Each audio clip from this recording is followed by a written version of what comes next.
It's often hard to realize that it's been 45 years since Don Shaw and I did the initial Chapel Hill study, which had a very tightly focused hypothesis that said that the pattern of media coverage on the issues in the campaign would focus public attention on the issues of the day in such a way that people would come to largely reproduce in their minds as the most important issues that same pattern that was in the news coverage. You may also recall that in the Chapel Hill study, in order to get at what we thought might be an effect of the media, we focused on undecided voters during the 1968 election. The strategic question there was very important because by that time the conventional wisdom was that the media really don't have many effects, that you can kind of explain everything away with selective perception. Joseph Clapper, of course, had published his book, The Effects of Mass Communication, which summarized the research up to that point. And in many ways, it's the most misnamed book in our field because the thesis of the effects of mass communication was there really aren't any effects.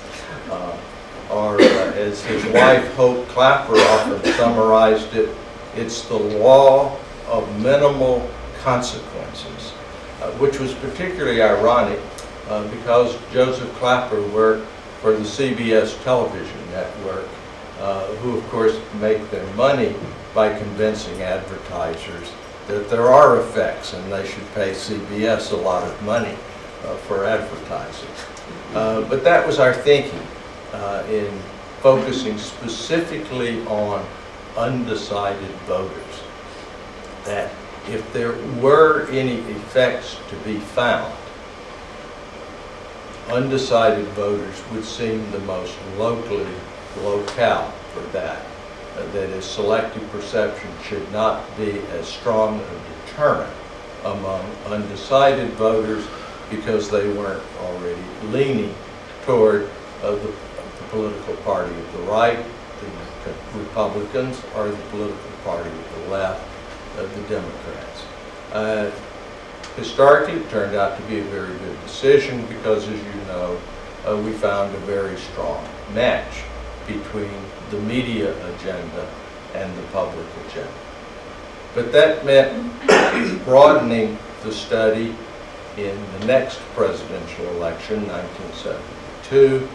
And in 1972, Don and I were joined by David Weaver. And the three of us have been close friends in all the years since and frequent research partners. David Weaver introduced the concept of need for orientation, which provided a psychological explanation for when you would get strong effects and when you would get weak effects. Now I need to backtrack for just a moment. This is particularly for graduate students. Don and I were very young professors at the time, assistant professors at the University of North Carolina, and we were working on a number of projects at the time because, of course, as an assistant professor, you need to publish a great many things. Well, we were very excited about the Chapel Hill study. As you know, the American presidential elections in November. So by the end of the Christmas break, we had finished the paper that you now know as the Public Opinion Quarterly article. And you went, gosh, that was 1968. Why did it take 4 years for this to appear? It is not a reflection on Public Opinion Quarterly and its process of reviewing and publishing. Some of you may be aware that one of the major conventions for us in the U.S. is the Association for Education in Journalism and Mass Communication. Their deadline for submission of papers for the summer convention is April 1 of the same year. By April 1, our paper had been finished for 2 months. We sent the paper in, and the original Chapel Hill paper was rejected out of hand, turned down. No revise and resubmit. No, well, maybe we can squeeze you in over here. No. Well, this is pre-computer days, so literally the manuscript went into it's a sheaf of papers, went into a bottom drawer of the desk. We've all faced rejection. It's not very pleasant, and well, we think it's a pretty good idea, but let's move on to do some other things. But then by 1972, we were thinking, we still think this is a good idea, and I think we need to start planning a second study that will deal with all voters and will also be a panel design so we can begin to get at the causal implications of the agenda setting hypothesis. And the planning for that went so well, we decided, well, let's try a journal with this paper. So we essentially sent what had intended to be a convention paper to Public Opinion Quarterly. It was accepted, published, and you kind of know the history from there. And so from that beginnings in 68 and 72 was the takeoff point for the theory of agenda setting. Now to fast forward a bit, not only has the theory spread into a number of stages, and we're going to talk about some of that new research this morning, it's also spread into domains far beyond the original one of elections or even public affairs. I usually summarize the current research trends in agenda setting by borrowing 2 terms from physics.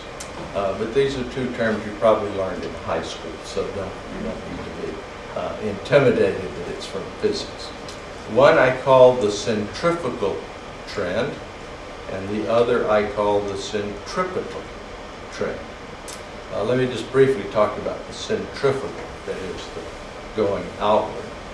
There are now a number of studies explicitly using agenda setting theory that are far beyond the domain of public affairs, any way you might define public affairs. For a number of years, I had a colleague at the University of Texas, he's now at Fordham in New York, John Fortunato, who wrote a book appropriate for this time of the year on the history of the National Basketball Association, and he framed that history in terms of agenda setting, that these strategies of the National Basketball Association at every phase of the game, scheduling of games, scheduling on TV, dress codes for players, coaching players, what to say at press conferences, etc., was all intended to put professional basketball on the sports agenda. At the time he begins his history in the 1970s, basketball in the NBA was a pretty minor league sport in the United States. The gross revenues of the entire league from all sources at that time was about $90 million a year. About the time John's book came out in the early part of this century, the NBA signed a television contract, multi-year television contract, for $4 billion. They succeeded in setting the agenda. That's movement in one area. Craig and I have a colleague in Greece who applied agenda setting and the publicity accorded museums in Greece to attendance at museums in Greece. Very fascinating study, and actually there are 2 studies. One at the first level, one at the second level. And then kind of my favorite citation in this area, two scholars in Israel who applied the theory of agenda setting to particular practices in Jewish synagogues in the 19th century in Central Europe. You probably have not come across the study, which was published in the Journal of Rabbinic Studies. So the theory has, in terms of the centrifugal thrust, has moved out into many areas. Within agenda setting, probably more as you know it and as more as I continue to research it, Craig continues to research it, we're talking about a centripetal trend. And a major part of this centripetal trend is that people are returning to some of the core concepts in the theory and further explicating and expanding. The third level of agenda setting, which I'll talk about a little later this morning, is one instance of that. Another instance of that has to do with the psychology of agenda setting, which I probably will not talk much about this morning. In many ways, David Weaver set the agenda so successfully for researchers with need for orientation that for decades after, nobody really did anything else with the idea of what's the psychological mechanisms that are involved in agenda setting. That has changed mostly in the last 2 years. And indeed, what I regard as two of the key articles in that area are on the websites, one on the website of the International Journal of Public Opinion Research, the other on the website of the Journal of Communication, but neither has actually appeared in the journal yet. They're accepted, they're waiting in the wings, so this is a new burgeoning area. So it continues to be an exciting time in agenda setting research, that there seem to always be new things occurring, and we're going to talk about some of these new things this morning. And to get that started, I'm going to turn this over to Craig. Okay, thanks, Max. All right. Okay.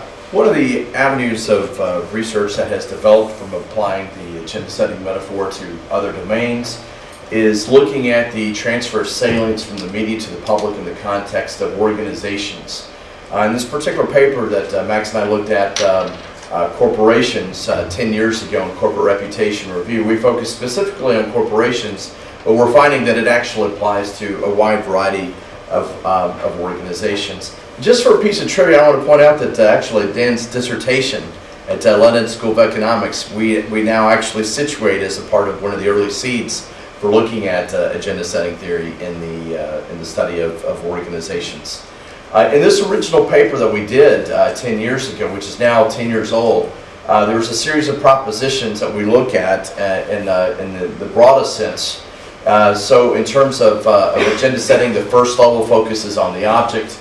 The second level focuses on the attribute. And the way we set up the original frame was that in the proposition of looking at the attribute, it was to talk about two types of attributes, the cognitive attribute and the affective attribute. And then we also identified that this could apply as well for looking at the attribute of objects, which is important for where we will be ending the presentation when Max introduces the idea of network agenda setting. To just kind of hit some of this ideas, looking at it over the weekend, we saw that this paper now, in applying the metaphor of agenda setting theory to organizations, it's now hit over 230 citations in over the 10-year period in some of the most prominent journals in organizational studies, communication science, but also management science, and moving even into accounting and finance. One of the projects also which Dan and Clement were involved in was expanding my dissertation, which is testing some of these propositions so we could actually replicate it in a variety of countries. And so Slovenia was actually included in this the study here that we had, looking at agenda setting and in the organizational context, ending the book with looking at contingent conditions from a geopolitical perspective in terms of the size of the country, the number of news organizations that exist within a particular country as well. Now, kind of reviewing the state of the field, looking back on this particular offshoot of agenda setting theory, we can now reflect back on those 10 years to see how much growth has occurred as a result of those 230 studies in the past 10 years. So some of the observations that we can make reflecting on the transfer of the agenda setting metaphor to this domain is that in the past that we have pretty much given equal treatment to the two dimensions at the second level, the affective dimension and the cognitive dimension. And what we're suggesting now is that we actually look at maybe there's differential effects, maybe that there are effects for corporate social responsibility, for financial performance, for executive leadership, or how we think about the culture of organizations, that it's not simply a one-for-all transfer and there's a uniform effects for every particular attribute, and where we consider, for example, contingent conditions for a variety of cognitive attributes. That's one direction that we're considering that we look at. The second is that when reviewing the 10 years of studies, we observed that the studies have primarily focused at the second level of agenda setting of looking at attributes in the concept of objects, or in the context of objects. Now, what that means is that's essentially saying that we're looking at, for example, the most admired companies of the year, right? And rank ordering the companies based on how much admiration that people have for those particular organizations. But it leaves out the possibility that you could be focused on a particular stakeholder group that has their own issue that they care about. Maybe it's CSR. For investors, it could be financial performance. But let's just look at CSR or innovation, that there are subspecialties there. So there are studies such as the greenest companies in the world, right? So you're focused on CSR, and then you could actually look at a variety of objects or a variety of organizations in the context of CSR. So that's one area that we're finding is still wide open, is that people could be focused more on a particular issue and then looking at the salience of organizations in the context of that particular issue. Another in reviewing these 200 studies is that we're finding that we have in the past been locked into the discussion of attributes in terms of a macro to micro continuum, and where we look at, for example, objects with their attributes, attributes with their attributes, those attributes with those attributes. So we framed the discussion largely in the sense of saying this conversation could go on and on and on and on, where we get much more specific. We look at it from the perspective of a microscope, where every attribute could be reframed as an object with its own attributes. Well, that does take us down a particular road, but as Max will hit on later, we're finding that reframing it in terms of a network perspective and looking at the interrelationship of a variety of objects with other objects and other attributes gives us an opportunity for explicating this idea of the linkage that occurs, that the salience could actually occur at the level of the link. And so we're finding that that actually gives us a way to explicate even further the agenda setting relationship, and we'll hear more about that this morning. And finally, probably the most important is this fifth one here, is that this, reflecting back on the 10 years of applying agenda setting theory to organizations, it gives us an opportunity for thinking about how the media relates to corporate reputation or to organizational performance. And reflecting back on the early studies, that we can find that there's the same pattern in the 1980s, in the 1990s, in the field of business and corporate reputation, as occurred in the 60s and 70s with the question of the power of the mass media in terms of the larger social effects. And reviewing some of the early studies, we could see that, for example, the Favorability and channeling study, they found negative effects, that the more media attention that you had, the worse your reputation. Other studies found that there were mixed effects. Some studies found that there were null effects, some no effects. And so what we found in reviewing all of those empirical studies was that they had one thing in common, and that was that they were reviewing corporate reputation as a unidimensional measure. One measure, one dimension of reputation.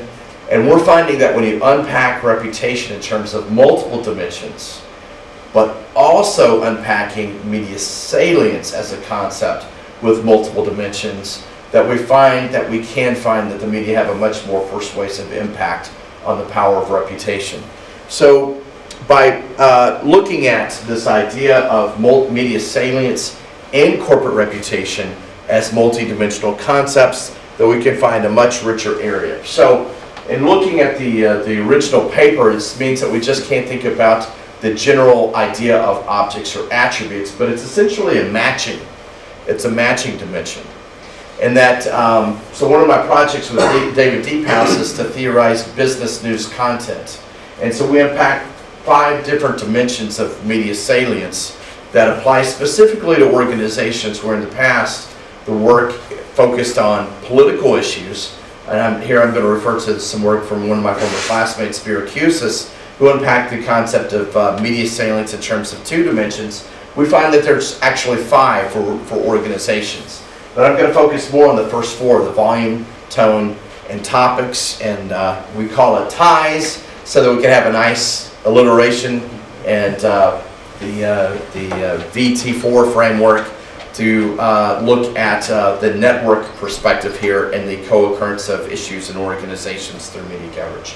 So, thinking about both media salience and corporate reputation as, or you could almost say any dependent variable, public salience in a broader sense, as a multidimensional concept, it suggests that there's a variety of aspects and ways that media salience relates to your dependent variable. In this case, we're still focused on public salience. The first is looking at the impact of media visibility on top of mind awareness or the prominence of organizations. And at the second level, there's still 2 dimensions. One looking at media favorability and how that relates to public esteem, the degree that organizations are liked, trusted, admired, or respected. The third being media attributes and looking at a variety of media topics relate to the same topics within the public agenda. And then the fourth, which we're going to hear about more this morning, as Max talks about the new frontier of the third level of agenda setting, it's suggesting that the co-occurrence and the media associations that occur between the media coverage and organizations' news coverage also has some type of relationship here. So in terms of unpacking this is the idea here is that we're looking at the empirical evidence that has accumulated over the past 10 years. So in one study where we specifically look at media visibility and we relate it to public prominence of organizations, we're able to actually control for the existing reputation of the organizations using the first 2 years of the Reputation Institute's reputation quotient at the time, and also controlling for advertising expenditures. Now, one of the important aspects of this particular study is that now, over the 10 years, measures of corporate reputation have become institutionalized as they have become reported through the news media. The Wall Street Journal, Wall Street Journal Europe, Financial Times, a variety of newspapers around the world now have their own media rankings specifically devoted to reputation, which complicates the question of whether it is media coverage of the organization's activities and its performance that is driving the reputation, or is it media coverage of the reputation that is driving the reputation? So by looking at measures of reputation before they became institutionalized in the media, we can actually control for and eliminate the effects that are where the news media are not reporting on the organizations per se, but reporting on the public's opinion of these companies' reputation that then also could have its own effect on reputation. Now, well, what I want to point out is that there's a variety of studies internationally that where these ideas have been replicated. The second is looking at the idea of media favorability. This is a term that David Deephouse coined 15 years ago to talk about the stream of evaluation that an organization occurs over time through the news media. And so what we found was that this idea of the second level of attribute agenda setting could actually be unpacked further, that it's not just media favorability per se, but a sense of focal media favorability and peripheral media favorability. In the sense that focal media favorability matters more for people who read about organizations in the news media because they care about those organizations and they want to know more detailed nuances about what's going on in the lives of those organizations.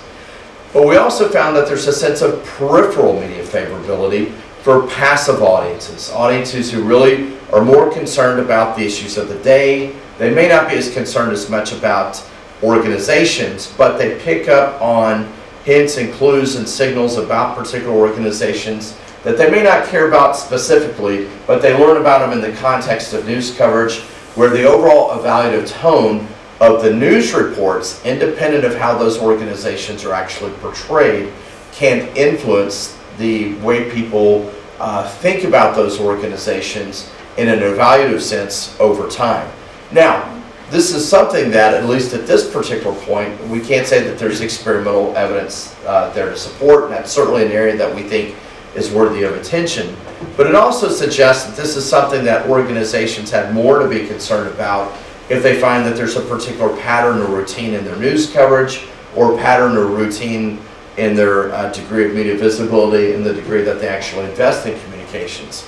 From an evaluation perspective, for people interested in corporate communications, marketing communications, or public relations, it suggests that there's two forms of evaluation that are important here.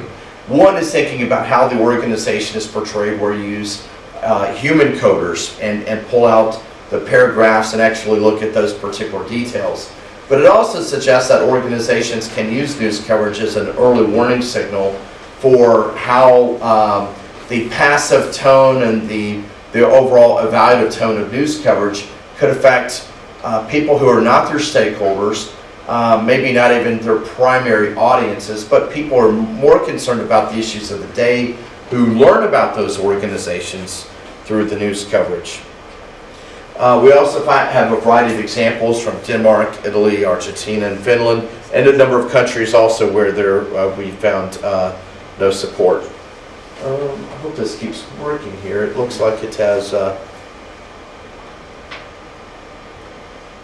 Great. Let's see if that will. Yeah. Has crashed on us.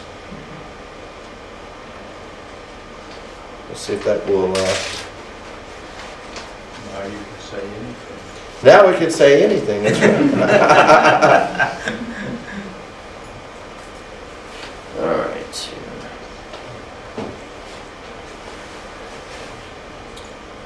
Well, at least we're able to pull right back up fairly quickly. That's good. Now, the next is looking at the idea of cognitive attributes in the context of organizations. And I think this is certainly where much more explication needs to occur. And again, this certainly provides a platform for the relevance of thinking about network agenda setting theory. In some of the early work that I did of looking at the cognitive level, I didn't find very much support in the broadest sense. It varied from attribute to attribute.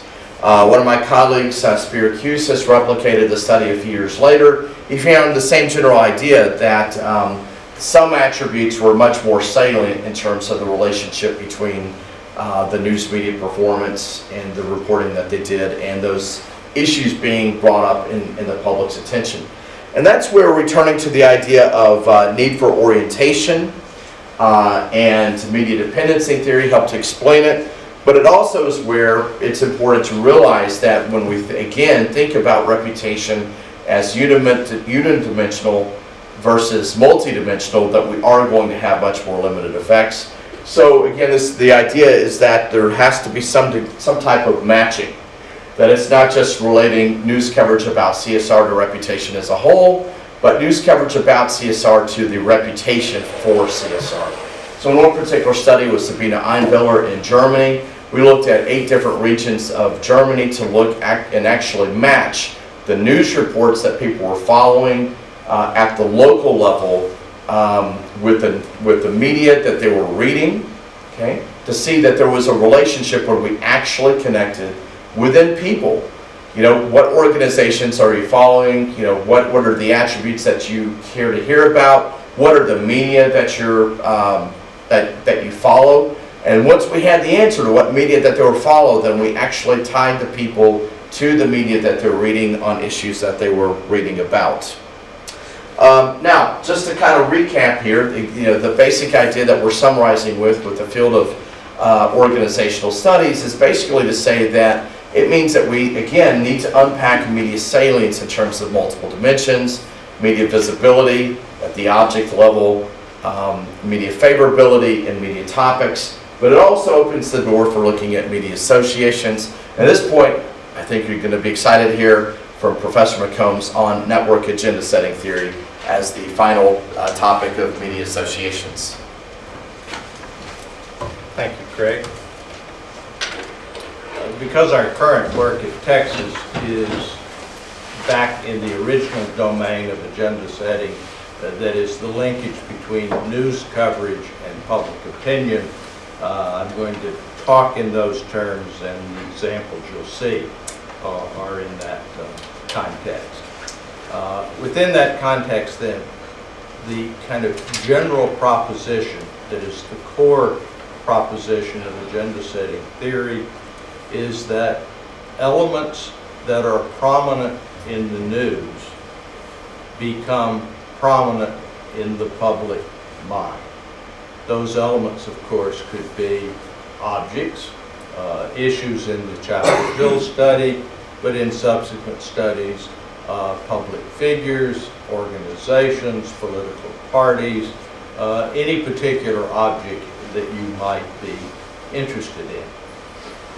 So there's a lot of research at the first level. Then the transfer of salience for a particular object as it appears in the media coverage to the salience of that object among members of the public. And the idea is essentially the same at the second level, that is, for the attributes of a particular object, that is, the characteristics of that object that are talked about in the media.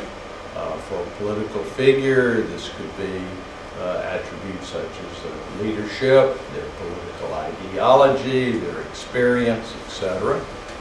For issues, it could be particular aspects of the issue. But the idea at the second level is the same. If there is particular media emphasis on a particular attribute, then we expect that attribute to be similarly prominent among the public. Now, typically, we study groups of objects at a time, and then for each of those objects, groups of attributes. And so you still see a large number of studies that reproduce the Chapel Hill analysis. You rank order those objects, and you compare the rank order of the media with the rank order of the public, and the same analysis system is the simplest form at both first and second level. But what I want to emphasize here is that when you measure in that way, you're tearing apart the media messages, you're taking apart the public's response. And often the public response, if you use the Gallup most important problem question, is one name, one label. And that's all you have, is that one label. So you're dealing with these elements, whatever they are, objects or attributes, as disaggregated, discrete, specific elements. You know something about their relative occurrence to each other, but you don't know really anything about how they are specifically linked to each other. Whereas in the news and in people's comments, these things tend to all be bundled together. A typical morning's newspaper talks about more than one issue. So even if you just kind of page quickly through the newspaper, you're exposed to several issues, and over time you may begin to form some association between those two issues because you're seeing them over and over again in the same day's news. This becomes even clearer, this notion of bundling or co-occurrence, when you think about descriptions, say, of political candidates. Typically, a news story that talks about a political candidate doesn't just say, and this candidate has this attribute. Usually, there's a group. There's a selection. They don't talk about every characteristic of this candidate, but typically they talk about a number of these characteristics. And when we ask people to get at their image, and the question which goes back to the 1976 election study in the U.S., but seems to work pretty much worldwide to get at second level among members of the public, is an open-ended question that goes like this. Suppose you had a friend who'd been away for a long time and knew nothing about Barack Obama. What would you tell them? It doesn't push people toward any particular attribute. And some people will respond to that question in terms of his political ideology. Other people will talk about it in terms of his political background. Others might talk about it more in terms of his style. Sometimes, particularly at the extremes, you get pure affect. Either, oh, he's destined for sainthood, or he's absolutely destined to go in the other direction. So you can get, in response to that, you get a variety of attributes, and usually you get, even in that simple open-ended question, at least 3 to 5 attributes. So the question is, to what extent are these attributes linked to each other? And you can ask the same question about objects in the news. To what extent are they linked to each other? Or to put it in measurement terms, to what extent are they networked with each other? And now we come up with a much stronger hypothesis about media effects. It's not that the media can transfer the salience of an element, object or attribute, from the media agenda to the public agenda. The hypothesis now becomes the media can transfer the salience of an entire network of elements from the media to the public. And that, in effect, is the hypothesis that we're testing at the third level. To what extent do these networks that exist in the media coverage, where certain, I'll start with attributes, where certain attributes regularly co-occur, to what extent does that co-occurrence, that networking, reproduce itself in the minds of members of the public? Our strategy for beginning to test this idea was a rather conservative one, because our thinking was, well, we could go out and we thought it made more sense to begin with attributes. We could go out and gather new data, do the content analysis, and you know how much fun that is, and test this idea. And we thought, well, if we get a modest correlation, say 0.35, we're left with 2 explanations. That's a lot weaker than most attribute agenda setting studies, second level. Or we happen to pick some situation where that's about all that's there. So we decided to go back to a study that Kehan Kim and I had done during an election period in Texas a few years ago. During that election, the office of governor was up for voting, The incumbent governor, who was Republican, had a Democrat opponent. So we have a statewide election for governor. In that same election, one of Texas' U.S. Senate seats was up for re-election. As you probably know, each state has 2 senators. They serve for 6 years. So every 2 years, a third of the Senate is up for re-election, but never both senators in the same state. So one Texas seat was up for election, again, a Republican and a Democrat running for that office. Well, we did the original analysis, attribute agenda setting, with media coverage of each candidate. How did the public respond to it? What would you tell a friend about, a particular one of these 4 men?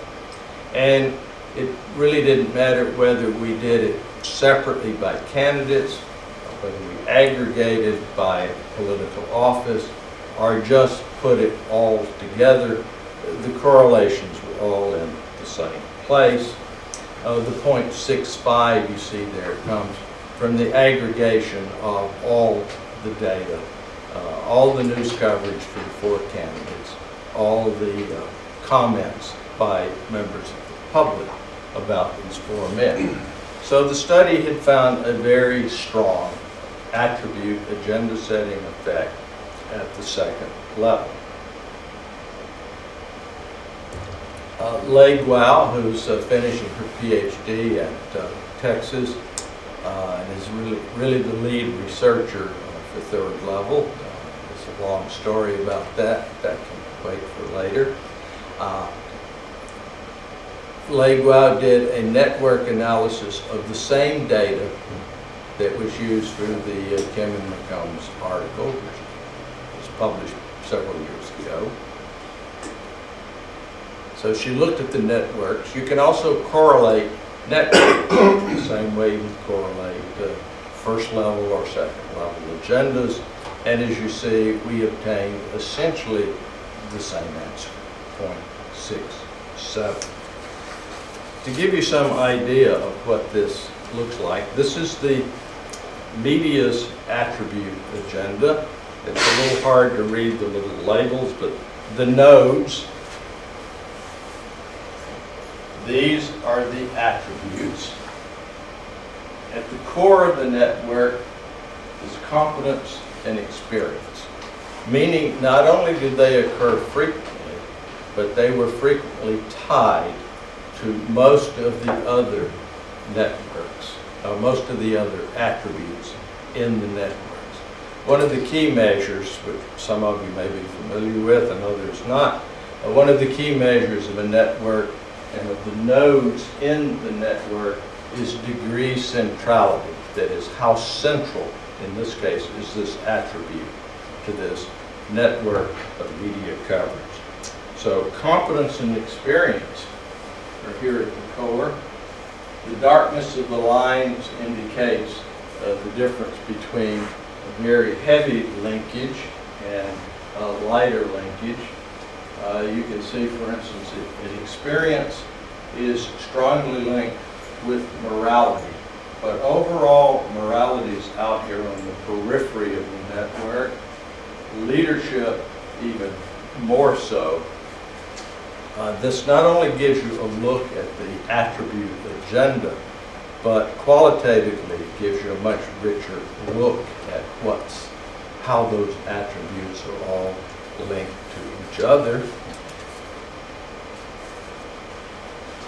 You look at the same set of attributes among members of the public. Again, competence and experience are in the core of the network. They're the most central attributes as the public talked about them. And again, morality and leadership are way out at the periphery. And I find this particularly, notice the line between morality and leadership is very light. They are connected in some people's comments, but not very many. That morality and leadership are virtually independent. Not totally, but they don't have the linkages that you find among the other attributes. Well, that was our first effort at testing this idea that there might be a third level of agenda setting effects, that the media can transmit an entire image or bundle of attributes to the public. An idea that brings us even closer to Lippmann's idea.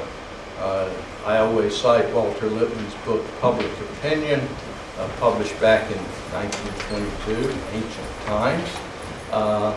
Public opinion, I always cite that book as the intellectual father of agenda setting. And Lippmann's Public Opinion began with a chapter titled "The World Outside and the Pictures in Our Heads." And his thesis was, of course, that the media are the bridge between the world outside and the pictures we have of that world. And the Chapel Hill study, then 50 years later, was the first to try to actually measure that in hard quantitative terms. Well, the network idea brings us even closer to a picture. So you could think, well, first level agenda setting is really, what's the picture about? The objects. Second level, well, what are the main characteristics of the picture? The network begins to get us closer because we can visualize or graphically present a network. We're getting a little closer to a picture, how these things all come together in some kind of gestalt. Well, after testing this idea initially at the second level with bundles of attributes, we have since completed another study that looked at the networking among issues in the news coverage and in people's minds. Our data sources here, first, some of you may be familiar with the Project for Excellence in Journalism in the United States. Fantastic source for those of us who need content analysis data. They content analyze somewhere between 40 and 50 news sources a week. And they do this every week, and they've been doing it for about 5 or 6 years now. And what they publish out of that are, week by week, what are the top 10 news stories this week? And they give you numbers to go with that, not just 1 through 10, but quantitative measures of their presence in the news. Out of that data, we were able to abstract 5 recurring issues so that we could do the analysis over a period of a year. In effect, what you see there are the results of 5 different studies, 5 replications. Well, of course, over the course of a year, some specific news stories in that list will drop out and new ones will appear. But we found that 5 key issues would capture the thrust of the news across a period of a year.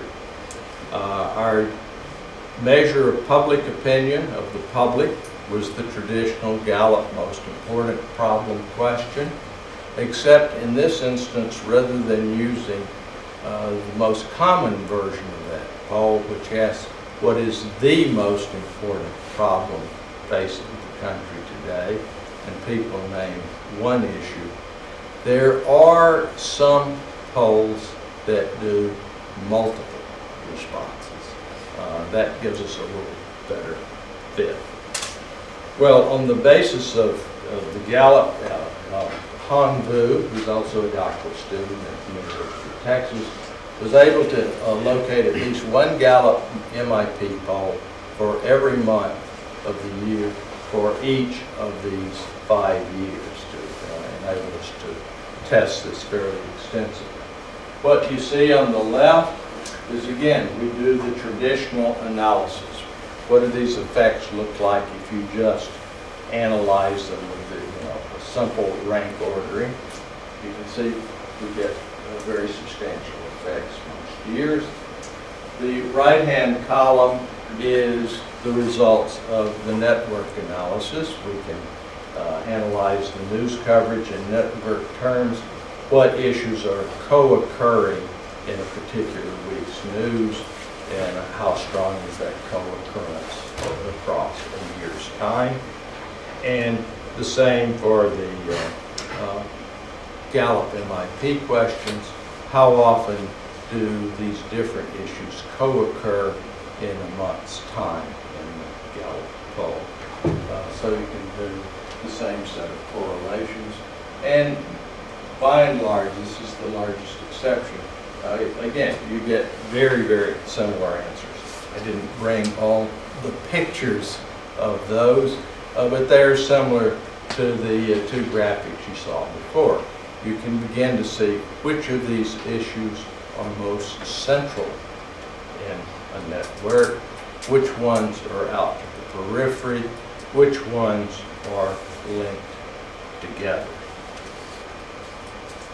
And pretty quickly, we're really right at an hour's time, but this is, we have about 5 different projects going now. This one was completed exactly 8 days ago.